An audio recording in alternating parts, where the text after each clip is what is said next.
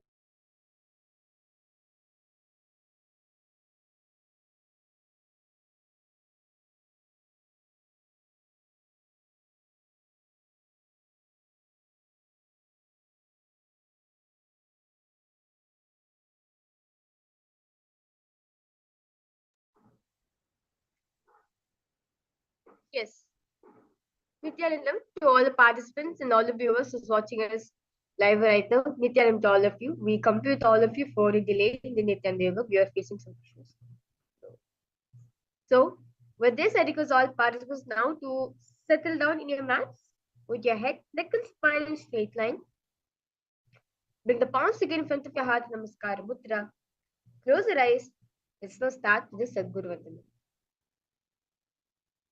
नित्यानन्दं परमसुखदं केवलं ज्ञानमूर्तिं द्वन्द्वातीतं गगनसदृशं तत्त्वमस्यादिलक्ष्यम् एकं नित्यं विमलमचलं सर्वदी साक्षिभूतं भावातीतं त्रिगुणरहितं सद्गुरुं तं Namami.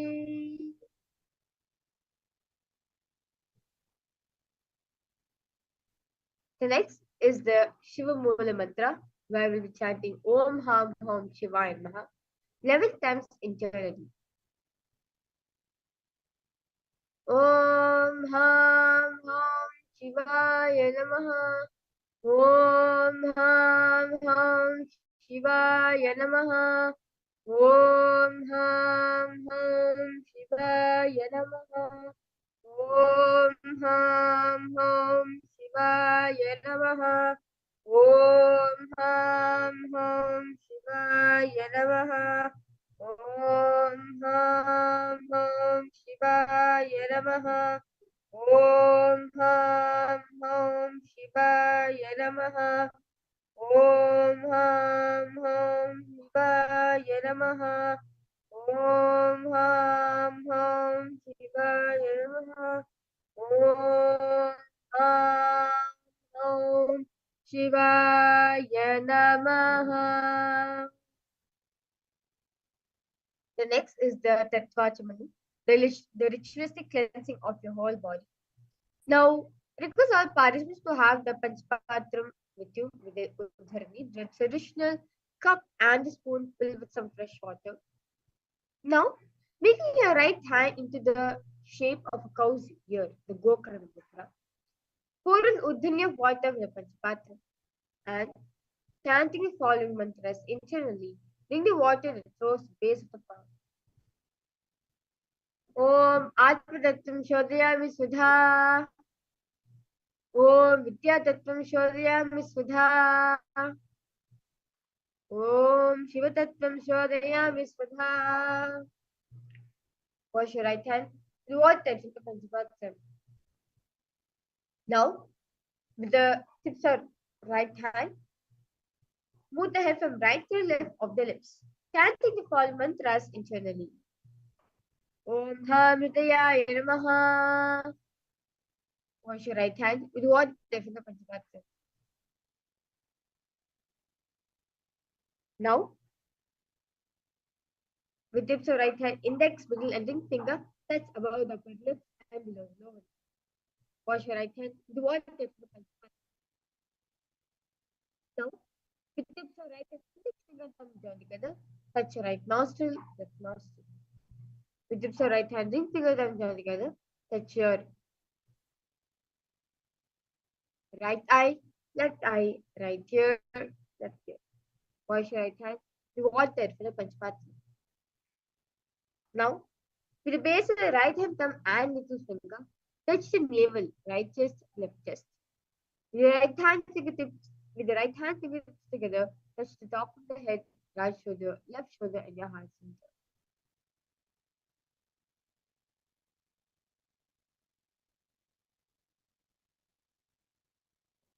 The next is the Sankalpa, the conscious resolution. And I request all participants now to cover your left palm with your right hand, which is the Sankalpa Mudra, and place both the hands on the right side. As we're going to have the Sankalpa being chanted right now, visualize you're consciously manifesting your realities through Nithyananda Yoga. Sankalpa. Mamokata samasta purita kshayadvara Bhagavat Shri Nithyananda Paramashiva Priyatyartam Shri Nithyanandeshwari Paramashiva Shakti Sameta Shri Nithyanandeshwara Paramashiva Priyatyartam Shubhe Shobhane Muhurte Adya Brahmanaha Tiya Parathe Shri Shvetavaraha Galpe Vaivashnavanantare अष्टाविंशतितमे नित्ययुगे प्रथमे पादे जम्बूद्वीपे भारतवर्षे भरतखण्डे मेरोः दक्षिणे पार्श्वे च खाब्दे अस्मिन् वर्तमाने व्यवहारिके व्यवहारीणां तस्याः संवत्सराणां मध्ये शोभकृत्नाम संवत्सरे उत्तरायणे श्रीलक्ष्मीवेङ्कटेश ऋतौ फाल्गुन मासे कृष्ण पक्षे षष्ट्यां शिवरितौ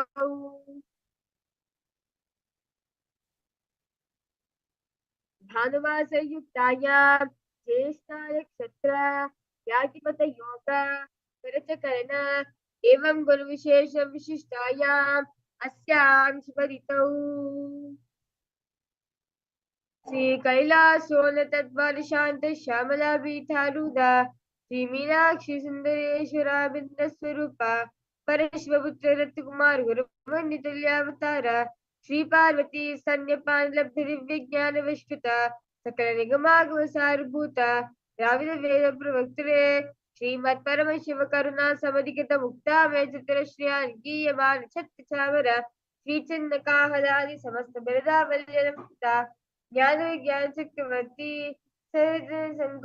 सर्वजन संग सद्यो निर्वाण दीक्षा व्यापवर्ग वर्ष विश्राण जीभूत परमत किल केसरी शैव सिद्धांत स्थापनाचार्य श्री राजाधिराज पांड्य महाराज गुरु सबरशाक्यादि महानकार निवारण ज्ञान भानु ईक्षण निर्हार द्विजोच्छेद पूर्वक श्रीमद विषभद्विज स्थापक शैव समय कर्तृ सर्वज्ञ पीठारूढ़ श्री जगत गुरु श्री ज्ञान संबंध देशिक स्वामी वागीश सुंदर माणिक्य वाचिक स्वामी नाम अवतार भूत श्री ज्ञान संबंध स्वामी रुद्रत श्यामला पीर सर्वज्ञ पीर सर्वद्र विशुद्धम गुरु महासन्निधान अर्धगिरि योगीश्वर परंपरागत अरुणाचल सर्वज्ञ पीर गुरु महासन्निधान कैलास परंपरागत कांची कैलास सर्वज्ञ पीर त्रयस्म चतुर्दश गुरु महासन्निधान नित्योत्सव नित्य कल्याण नित्य कैलास परंपरागत आदि कैलास नित्यानंद पीठ महासंस्थान महासंहार पीठ कर्तृ साक्षात् श्री परमशिवसमुद्भूता कैलासपरम्परायुता कैवस्वतमनिक्ष्वाक हरिश्चन्द्र भगीरथ श्रीरामचन्द्र सूरसेन इत्यादिन्वच्छिन्न सार्वभौम चक्रवर्ती परम्परागता चतुष्षष्टि योगिनी मंत्री चतुष्षष्टि संप्रदाय प्रवर्तका वैधर्मशास्त्र सूर्यवंश प्राप्त सर्वज्ञ पीठ सुरांगी साम्राज्य साक्षात् श्री परमशिवसमुद्भूता महागुरु पुनरुद्धृता महानिर्वाण पीठ स्तोत्र सहस्र श्री महामंडलेश्वर साक्षात् श्री परमेश्वर समुद्भूत श्री महागणपति समारंभ भरवच्छिन्न पीठाधीश्वर गुरु परंपरा प्रातः पीठ अष्टोत्तर सहस्र पीठाधीश्वर धर्म मुक्त स्वर्ग पुरस्वन पीता त्रयोवंश गुरु महासिद्धिदान कैलास परंपरागत आदि पीठ सर्वज्ञ पीठ जगत गुरु श्री कैलास परमाचार्य श्रीमत् परमहंस परिव्राजकाचार्य वर्य सच्चिदानंद स्वरूप श्रीमद् जगत गुरु श्री भगवत श्री नित्यानंद परमशिव श्री ज्ञान संबंध देशिक परमाचार्य स्वामिनां प्रीत्यर्थं तेषां पादारविन्दयोः भक्ति सिद्ध्यर्थं गुरुकृपा कटाक्ष सिद्ध्यर्थं क्षेम स्थैर्य वीर विजयारोग्य ऐश्वर्याणाम् अभिवृद्ध्यर्थं धर्मार्थ काम मोक्ष चतुर्विध फल पुरुषार्थ सिद्ध्यर्थं समस्त विरुद्धोपशान्त्यर्थं समस्त मंगलावाप्त्यर्थं भगवत् श्री नित्यानंद परमेश्वर प्रसादेन सुखदुम्बस्य ज्ञान वैराग्य जीवन मुक्ति प्राप्त्यर्थं श्री नित्यानंदेश्वरी परमशिव शक्ति समेत श्री नित्यानंदेश्वर परमशिव अवतार भूत श्री सर्वदेव देवी स्वरूप भगवान श्री नित्यानंद परमशिव नित्यानंद योगाभ्यासं करिष्ये पूर्ण आरोग्य युक्त निर्गात्र यौगिक शरीर सिद्ध्यर्थं परमशिव शक्ति आविष्करणार्थं नित्यानंद योगाभ्यासं करिष्ये ओम अपोपस्पृश्य now wash your right hand water from the panchpatra om apopasprisya now with that beautiful preparation all of us did for Nithyananda Yoga. Let us now start with the first asana of this beautiful sequence. The first asana is Sukhasana, where we'll be sitting in a comfortable cross-legged position.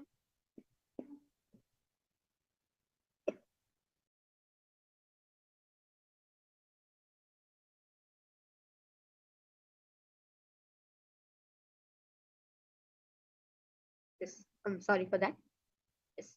So now request all participants now to sit in a comfortable cross-legged position with your head, neck, and spine in straight line. Bring the index and thumbs together and place them on top of your respective knees in the Vritta Mudra as you engage the Mahamudra Bandha, where you clench the perineum in, suck the stomach in and up, tucking the chin to the chest. All these three bandhas done together is Mahamudra Bandha. Sukhasana. Tatsukhasanamityuktam ashaktastat-samacharet. Next asana is Parvatasana.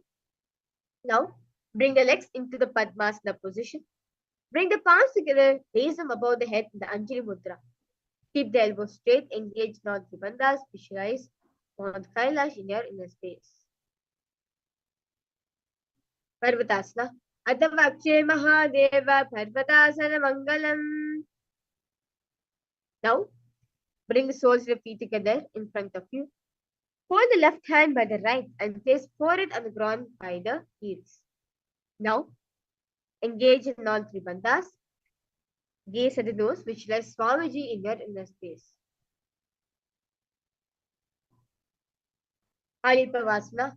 Purvam Vidyahu me jano ubhe pakatali sampudithano.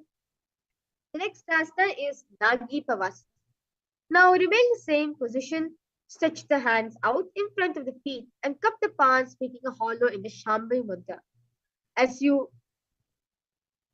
engage the Mahamudra Bandha, visualize the Supreme Pontiff of Hinduism visualize snakes in your inner space, gaze at the nose. Nagi Pavasana. पूरब विधि परियागा नीचो होई कहून बना से लगाई. Now, hold the big toes with the index and middle fingers in the Pranamudra and stretch the legs straight out and upwards and then cross them back into the Padmasana position. Lean forward and down onto your elbows, engage down the bandhas. Visualize a bird in your inner space. Kokilasana. अतान्यदासनं वक्ष्येन सिद्धो भवेनरः अकस्माद्वायु सञ्चारं कोकिलाख्यासनेन च. Now, place one ankle on top of the opposite knee and holding on to the opposite elbows. Now, engage in all three bandhas, the Mahamudra Bandha. Rotate the arms in a circular motion and gaze up close in Nagi Pavasana. Goda Bamba Padiki Yashima Hiri Soya, the Serpent Go Varilo Tapricula Pasamoya. Relax yourself now. Now, press the hands onto the ground and lifting the hips up high in the air. Now, lower the head and the chest, scooping the body forward and down again and again as you visualize yourself as an elephant in your inner space. Nujjampadaagre bhumo kritva lambhivooya mastakaagre nidhaya. Now, remaining same position.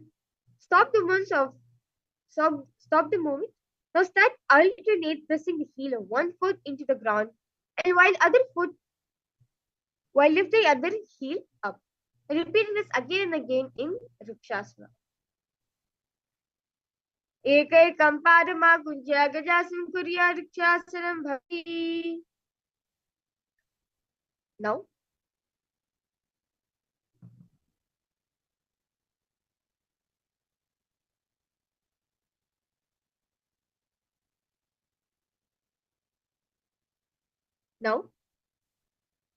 stand tall on the tips of your toes on the ground. Bring your index, middle, and ring finger to your heart center in the Hridaya Mudra. Keep the spine straight. Engage in the Uddiyana Bandha. Visualize Swamiji in your inner space. Vaishasana. केशेन पादयुगलं भद्वा तिष्ठेर्धूमकः अथ वैश्यावक्षे यकृत्वा सिद्धिमाप्नुते. We will enter into a very beautiful karna of today. The first karna is the Urdhvajanu karna. Now, stand with heels touching, toes facing outwards at 45 degrees angle. Now, keep the knees bent and place both the hands at the chest level and elbows are parallel to the ground. Now, twist one knee towards the center, raising it up and placing it across the body to its original position. Now,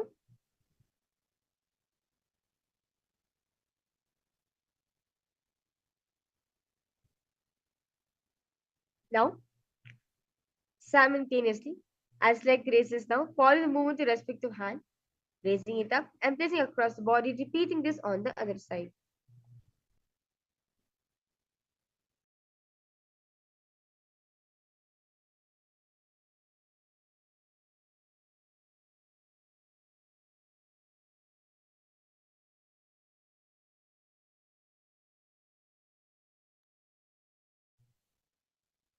The next asana is Balalingasana. Now, interlace the fingers from outside in Sarva Vashankari Mudra and hold onto your knee, pulling it up towards the chest. Keep the spine straight, engage in all three bandhas, visualize yourself carrying a baby. Balalingasana. Ekam janursya lingyastatavyam balalingaram bhavati. Now, take the raised foot behind and towards the buttocks, holding with both the hands the Parishamudra. Keep the head, neck and spine in straight line. Engage the Mahamudra Bandha in Padapitanasana. Titvai kasmin padatare karabhyam veshtayetanam. Now, with the respective hand, hold on to the sole of the foot from the inside and Extend the opposite hand forward with index and thumbs together simultaneously. Kick and pull the foot back and up while leaning forward. Visualize Lord Nataraja in your inner space. Natarajasana. Uttarapadam Kroncham cha Marichim Veerabhadrakam. So repeat Balalingasana on the other side. Balalingasana. Ekam janursiya lingyastatavyam balalinganam bhavati. Padipidnasana on the other side. स्थित्वैकस्मिन् पादतले कराभ्यां वेष्टेतनं पृष्ठे संस्थाप्य तेन पादपीडनमासनम्. Natarajasana on the other side. उत्तानपादं क्रौञ्चं च मरीचिं वीरभद्रकं Natarajam त्रिकोणं च सुप्ताङ्गष्टप्रसारिणे. We'll be now entering into the next karana, which is the Adharichita karana. Now, from Aravani, where your heels together, toes pointing outwards and knees bent. Bring the right foot behind the other with toes down and heels up. Keep the left hand at the chest level and extend the opposite arm out, wide like a pendulum, and bringing it back towards the chest in Karihasta. As while the arm swings, move the fingers one by one inwards towards the palm, then outwards. Place your right hand over your nose, uncross your ankles, and repeat this on the other side.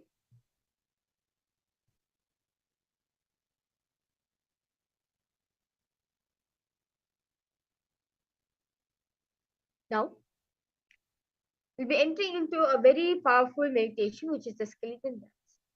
Just by doing this beautiful dance, Swamiji says you can literally, your whole body, your whole system, your whole physiology, your muscle memory goes through a complete detoxification process.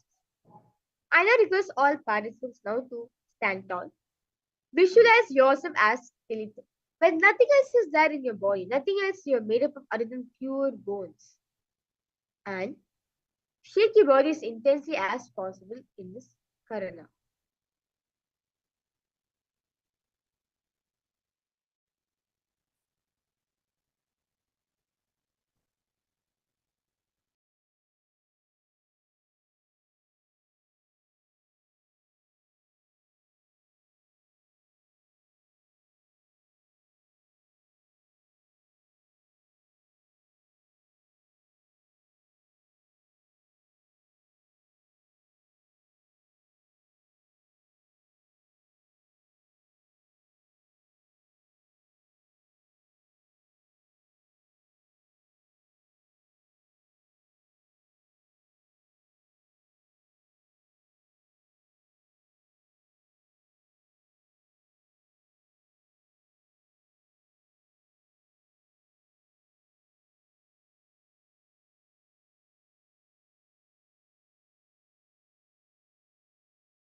Yes.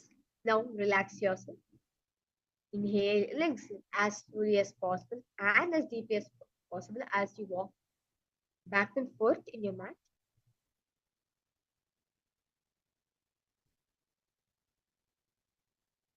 The next karana which we'll be entering is the Katichina karana. Now, sit in Naramani, the half squatting position. Bring the hands above the head with arms crossed and palms facing backwards. Now move the hips to one side and simultaneously uncross the arms wide above the head. Come back to the beginning position and repeating this on the other side.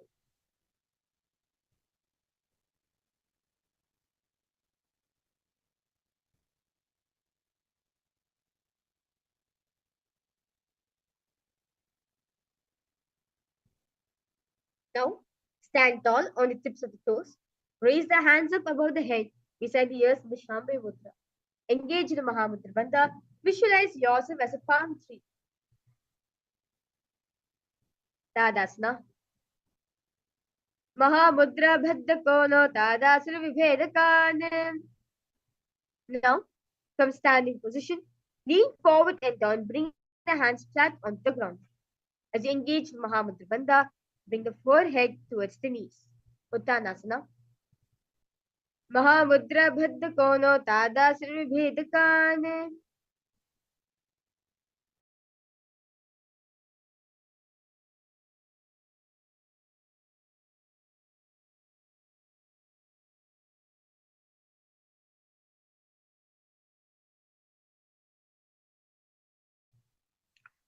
Now, move your body to a plank position.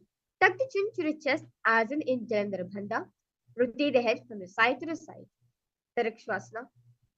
Gajasravastitva mastakam varam varam dakshina kuksham savakuksham vaye tarakshvasanam bhavati. Now, from Bhujangasana, lower the entire body down onto the stomach and keep the toes pointed backwards. Keep the hands next to the chest and raise the head up using the strength of the lower back muscles. Open your mouth widely and inhale through the hollow of the throat and exhale through your nose in the Bhujangani Mudra in Bhujangasana. Ankushthinabiparyantam adho bhumo vininyaset karabhyan chidram dhrutva udasheshah panivahi. Now, raise yourself to a tall plank position. Alternate bringing one knee in towards the chest, back and forth in Shashasana. Gajasana samsito janadvayama kuncha varam varam kartavyam Shashasanam bhavati. Now, remain in the same position. Place one foot in between the two hands. Simultaneously, jump one foot back, bringing the other in between the two hands, alternating this again and again in Rathasana.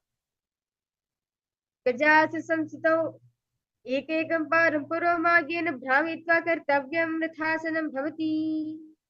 Now, place one foot flat on the ground, toes pointing forward and knees bent at 90 degrees angle. Now extend the other leg back, keeping its knees straight and toes pointed out at 45 degrees angle. Raise the arms up parallelly beside the ears. Pull the stomach in and up in Uddiyana Bandha. Gaze at the third eye in Virabhadrasana. Vashishtamadakaundinyam udukukkudamev cha ashtavakramatothanam mayuram setu vandanam. Let's repeat Virabhadrasana on the other side. Vashishtamadakaundinyam udukukkudamev cha ashtavakramatothanam mayuram setu vandanam. Now, stand tall and bring one foot to the inner thigh. Bring the palms together and raise them up above the head, keeping your elbows straight. As you engage in Uddiyana Bandha, visualize a tree in your inner space in Vrikshasana. Vamora cha yamyam padam nidhayatu. Next asana is Garudasana. Now stand tall, place one foot at the opposite hip. Bring the palms together in front of the heart in the Namaskara Mudra in Garudasana.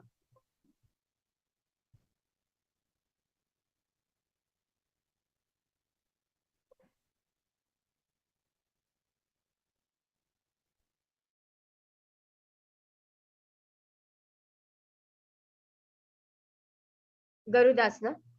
Garudasana ma vakshe yena dhyanam sarambhavi. Relax yourself now. Let's now repeat Vrikshasana sequence on the other side. Vrikshasana. Vamora mula dese cha yamyam padam nidhayatu. Garudasana, repeat it on the other side as visualize yourself to be Lord Garuda. Garudasana ma vakshe yena dhyanam sarambhavi.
Yes.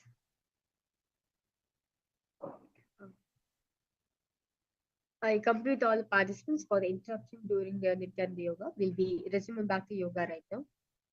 The next asana is Trikonasana. Now, stand and step one leg far back and keep the front toes pointing forward and back toes facing sideways.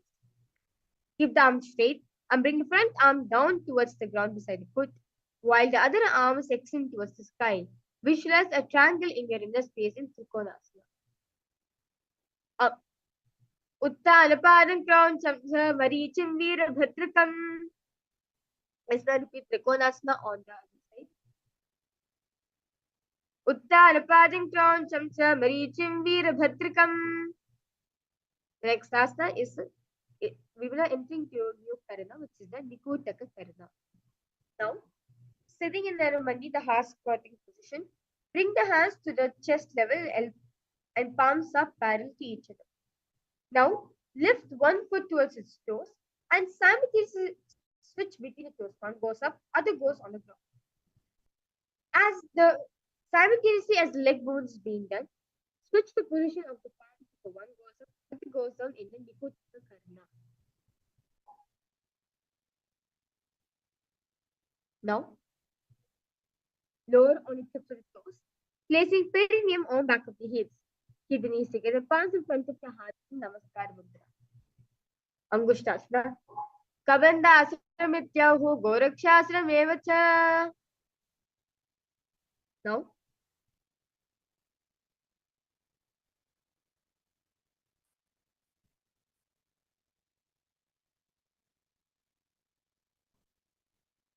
next asana is Saurasana. Now, from the tips of the toes, extend one leg straight and heels down and toes up. Keep the fingers down by the ground, by the foot, by the sides, palms facing forward in the Paramudra. Saurasana. Prasarekam padakam samstapatyeka padakam. Now, now remain same position. The respective hand, reach forward and hold on to your big toes with your index and middle finger. Keep the opposite hand on back of the heel in Vijayasana. Gulpasido padakam saryadat padakam santisheyatatkarena. Let's now repeat Saurasana on the Saurasana. Prasarekam padakam samstapatyeka padakam. Vijayasana on the other side. Gulpastido padamekam prasarya tatpadakam santusheyatatkarena. Now, keep toes on the ground and place perineum on top of the heels. Keep a gap between the legs and back of the hands resting on the sides. Slowly tilt the head down, gaze through the gap between the palms in Brahmajala Pushasana. Do vupanapa nihoy vese edi dogra nivese. Now, place the knees on the ground with toes tucked behind and place the perineum on the heels. Rest the hands on top of the thighs. Engage in the Uddiyana Bandha. Gaze at the nose in Kapilasana.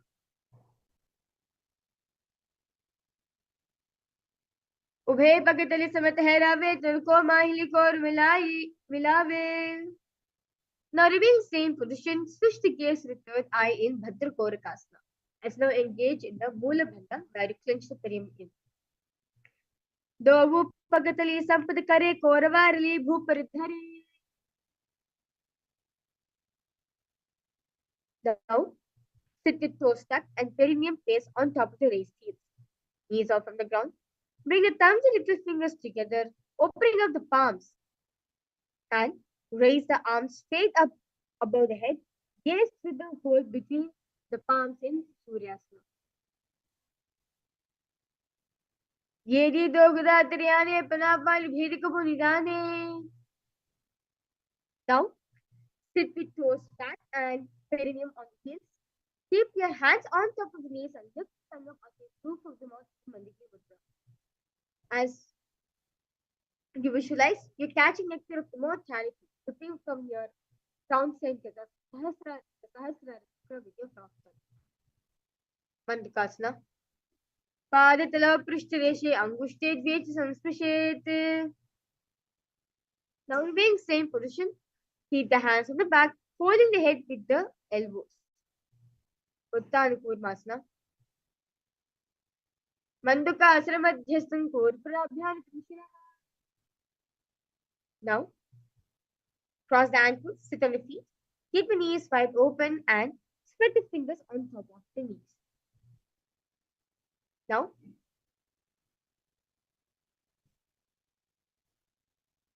open the mouth wide, stick out tongue and exhale forcefully. Gaze at the tip of the nose. Repeat this several times in Simhasana. Dakshinam Savigul. Now, sit with the heels under the perineum and keep the knees wide open. Cross the hands behind the back and hold the toes with your index and middle finger. Tuck the shin to the chest in the Chandrabandha. Gaze at the nose in Gulpo Chivrishna Syado Yukramena Samahitaha. Now, squat and keep the feet flat on the ground and knees open wide. Now bring the arms in and around the neck and interlace the fingers behind gaze at the nose in half of the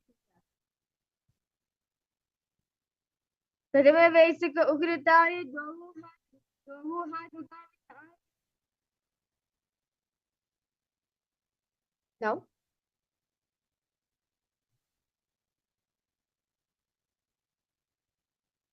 place palms on the floor, shoulders width apart. Bring the knees on the back of the arms towards your armpits. Lean the chin forward and down, gaze ahead slowly. Lift the feet up from the mat in Bakasana, in Kani Pavasana. Asana Kauganashi Dusta Hoyi to Ashi Hoyi. Next asana, Kapalyasana.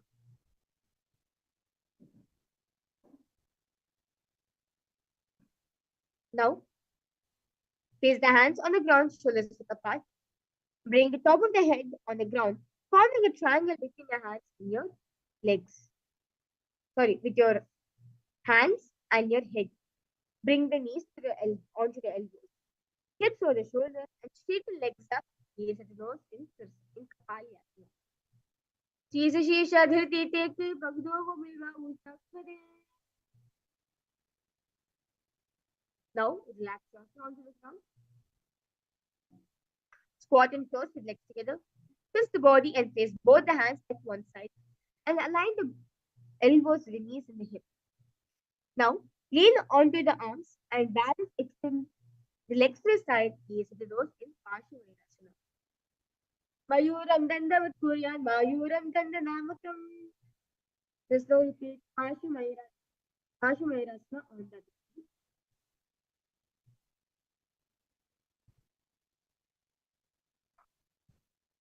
Mayuram Dandavat Kuryan, Mayuram Dandanamatam. Now, place both the hands on the ground, shoulders width apart. Stretch the legs back straight into a plank position. Take one foot outside of the respective shoulder, bringing the foot between the hands, gaze at the third eye in Virganatha. Asana Kaugravati Jagi. Let's repeat Virganathasana on the other side. Asana Kaugravati Jagi. Now, in Tarakshivasana position, place the forearms on the ground and walk the feet forward, bring the hips high. Lift the chest and head up, gaze at the third eye in Unmugapitasana. Bhungyastho Janani Hasto Chatushpara Vamakam Utta Vitange Garam Karisana Bhiruka. Now, from Tarakshivasana, rotate the body onto one hand and raise opposite hand up. Keep the balancing hand directly beneath your shoulder and gaze the hips. Raise the hips, gaze towards the sky. This is Vishistasana.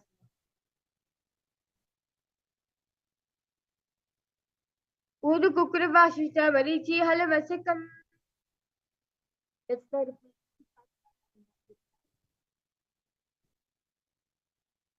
Udu Kukurava Shishta Marichi Halavasekam. So, sit with legs stretched, toes pointing up. Bring the hands under the buttocks and palms facing up. Keep the spine straight, elbows to the body. Tuck chin to the chest in the Jandrabandha. Gaze and nose. Anjani Asana.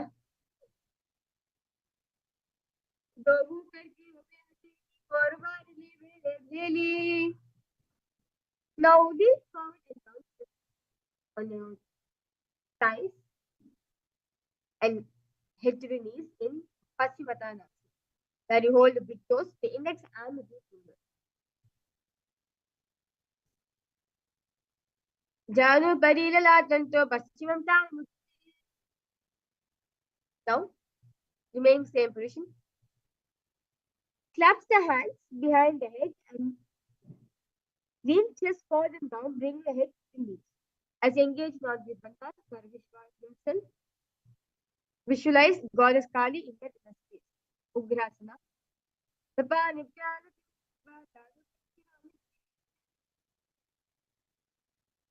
Next asana is Mahishasana.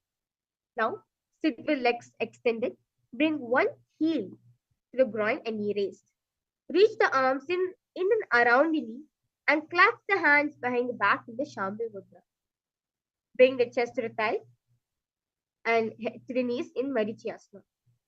Uttana Padam Kroncham Cha Marichim Veerabhadrakam. Now keep the raised leg to the floor. Reach and hold the foot, keeping the leg straight. As you bring the chest forward and down, engage non-tribandhas, those in Mahamudrasana. Daba paiki yedi joyi sivanyani lagave soyi.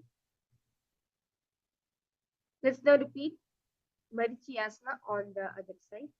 Marichyasana.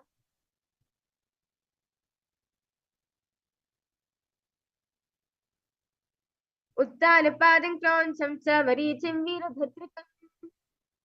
Mahamudrasana on the other side.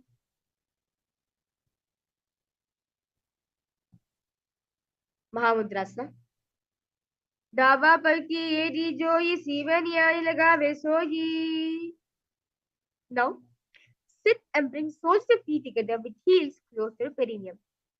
Keep the knees wide open and hold the feet firmly. Maintain a straight spine, gaze at the nose in Bhadrasana.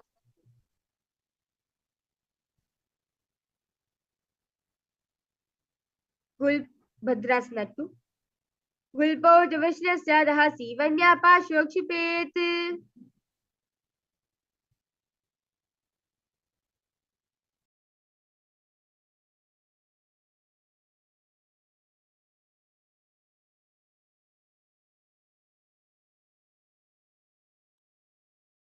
Next asana is Dwalipasana. Now from Bhadrasana, extend the feet away from the body, keep your toes together, heels apart, knees wide open. Place the hands on the respective knees. In the Jandrabandha, gaze at the nose in Dwalipasana. Purvachar Purchokta Susui Vahi Video Kije Sodi. Now, remain same position. Hold the soles of the feet and lean forward and down.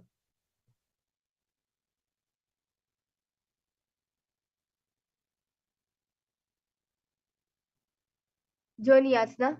Dovu Pagadali Samudikari Edam indicating Nadare. Next asana is Mudiki. Now raise yourself up. Lean forward and down, extending the hands of the right. Hands facing the ground. Bring your forehead to the ground behind the heels. Gaze at the nose in Mudiki.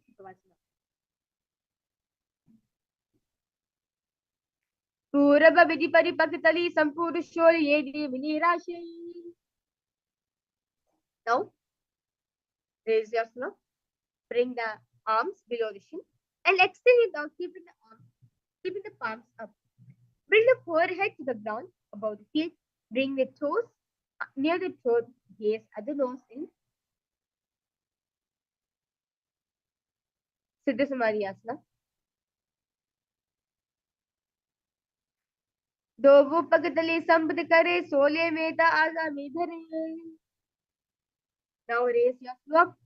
Hold the feet and Open them up, bring the hands towards the sky. Keeping the hands on the ground. Press the elbows onto your thighs towards the knees. Gaze at the nose in Chini-Chukavasana. दो बग्गा की ये धरती मगवा में लगा में. Now remain same position. Place the hands on the knees and press them down towards the ground. Sarparachokasana.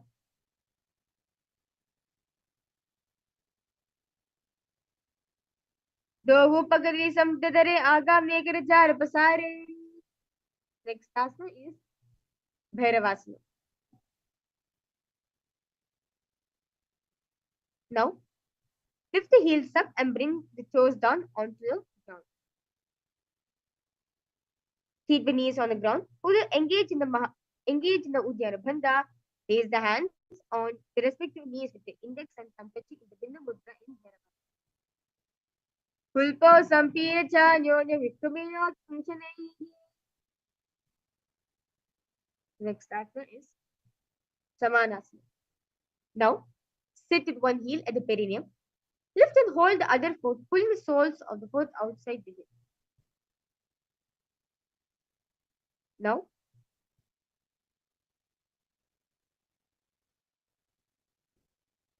the next asana is Samanasana. Sit with one heel at the perineum. Lift and hold the other foot, pulling the soles of the foot onto the chest.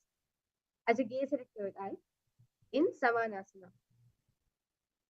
Samanasana ma vakshe siddha mantradi sadhana. Now take the raised foot on top of the respective shoulder.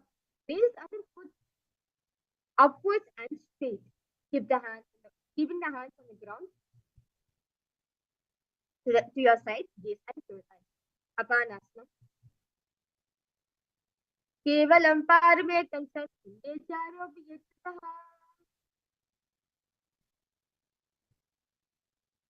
Let's repeat Samanasana on the other side. Samanasana.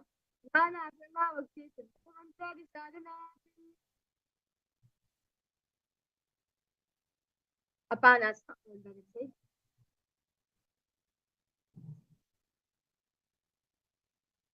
केवल अंपार में कंसस कंदे चारों भी इतना एक पादने नगरे चेतन समक्तबो. Now, sit and cross one leg over the other, aligning the knees at the center of the body. Now, with the feet with the opposite hips, place both the hands on top of the stacked knees. Gaze at the nose in Gomukhasana.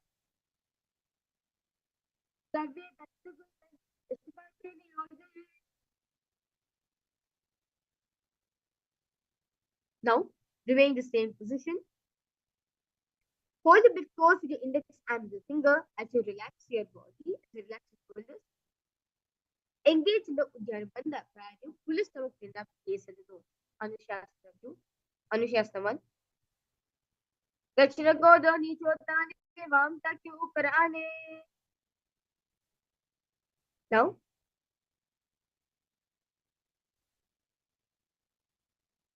in the same position, the same Gomukhasana position, interlace the fingers behind the back, lean forward and down.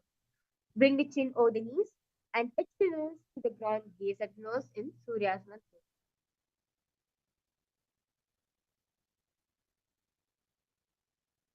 जीवना गोदा की संधि प्रदावा गोदा की संधि मिला ये राशे. Next asana is Garudasana.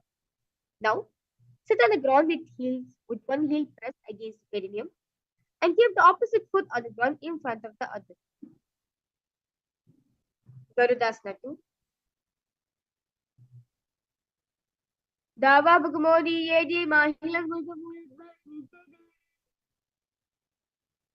Now, interlace the fingers behind the neck, just outside of the raised knee. Gaze at the third eye in Nata.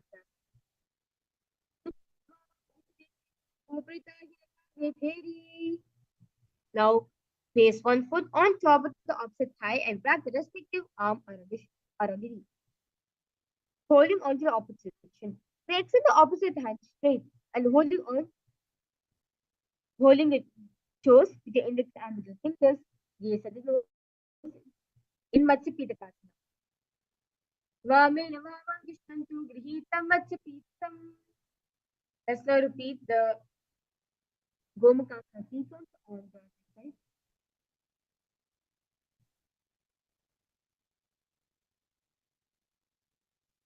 Gomukhasana. Savya Dakshina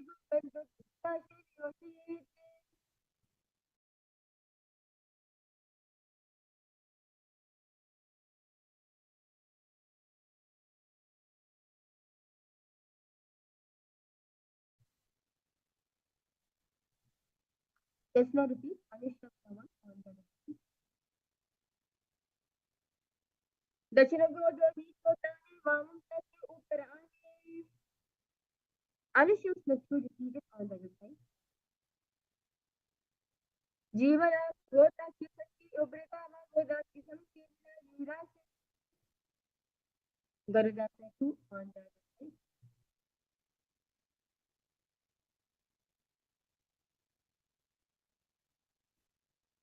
Daba Bhagwali Yeti Mahina Nadarasa. Ishtijava Padakali Bhubitani Nagari. Let's repeat the kasana on the other side. Vame Ramama into Gita. Yes. Now, place one foot on top of the opposite thigh and place the opposite foot on the ground by the far side of the opposite thigh. First, and bring the elbows outside of the raised knee. Keep the raised arms by the neck. Turn the head back, gaze at the third side. Matsyendrasana 1. Udaram paschima bhasam kritva tishtati yattadaha. Now, remain in the same position. Put the opposite hand down to the foot. Bring the opposite hand at the rest of the ear. Turn the head back, gaze at the third eye. Kubasana. Asana combination followed by. Now, place keeping the opposite hand on the ground. Turn the head back, gaze at the third eye in Matsyendrasana 2. Adhyashyate Matsyendra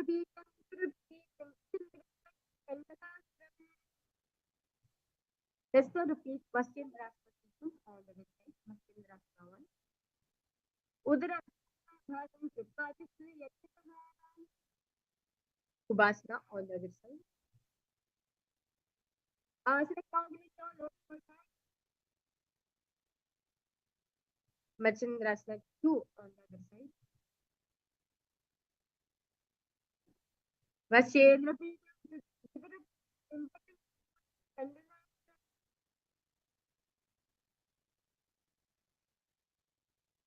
Now, sit and place feet on top of the opposite thighs. Place palms to the respective knees. Engage in all three bandhas Mahamudra.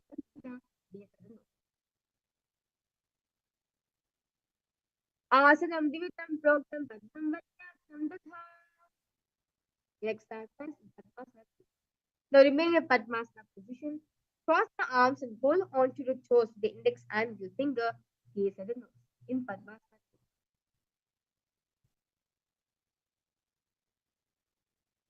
Uttanocharna krutva urusam sapriyataha. The next asana is Kukutasana. Now, place your feet flat on top of the opposite thigh and place the palm between the two thighs and slowly lift the body up in this asana. Padmasanam Sisanstapya Nano.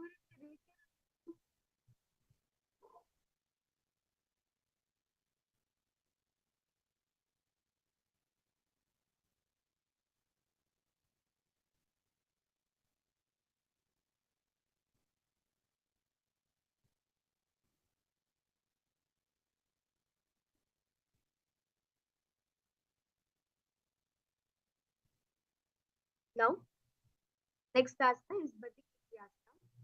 Rise up onto your knees and keep the palms in the ground. Fingers pointing towards the perineum. Keeping the elbows together, then lean forward. Find a back, extend knees off from the mat in Bhadrasana.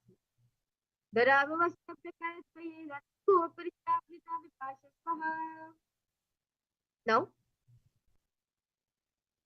remain same position.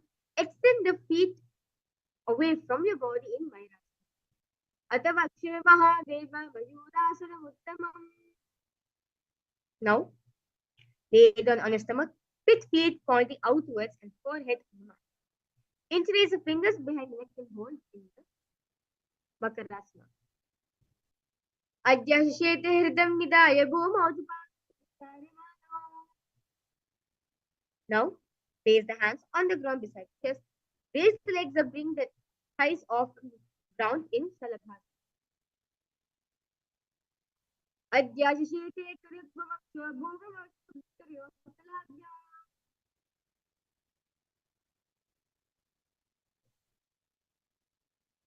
Now, lay down on your stomach, bring the hands to the feet, pull the feet down towards the ground, outside of the hips in Uttanasana. Adhyashete padikmamashtam pristinidaya vridam taradhyam.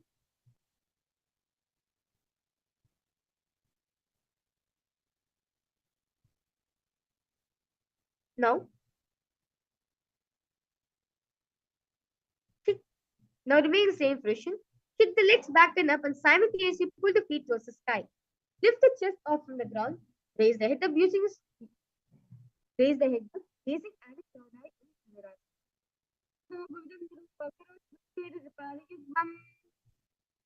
now, sit on both the knees with the head, neck, and spine straight. 9. Raise the palms down on top of the knees. Gaze at the third eye in Bhadrasana. Ulata mori pao do vese, bharo jit kare ek vese.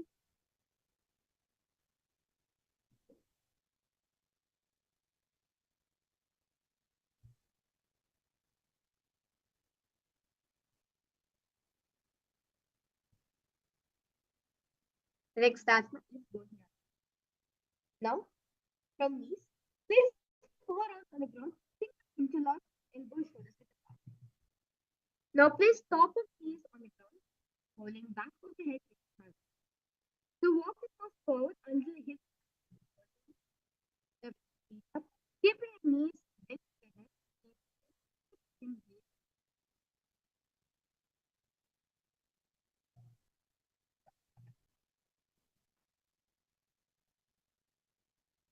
दो हाथा की कोई जोई पुनः कलाई.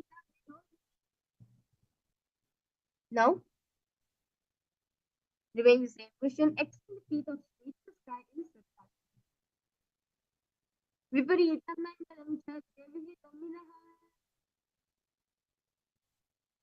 Now, next asana is Bodhyasana. Relax yourself.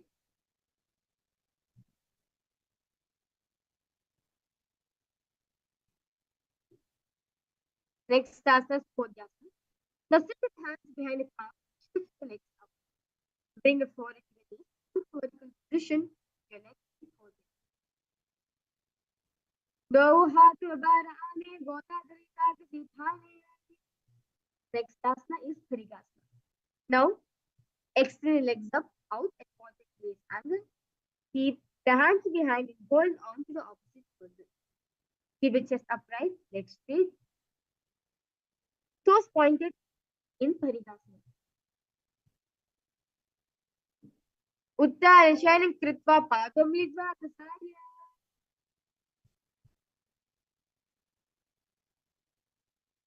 The next starts.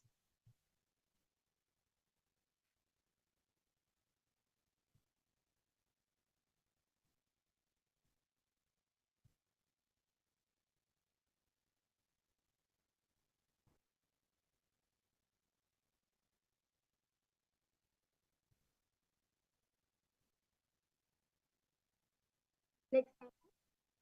Now, place the hands on the ground. You should touch your the ball.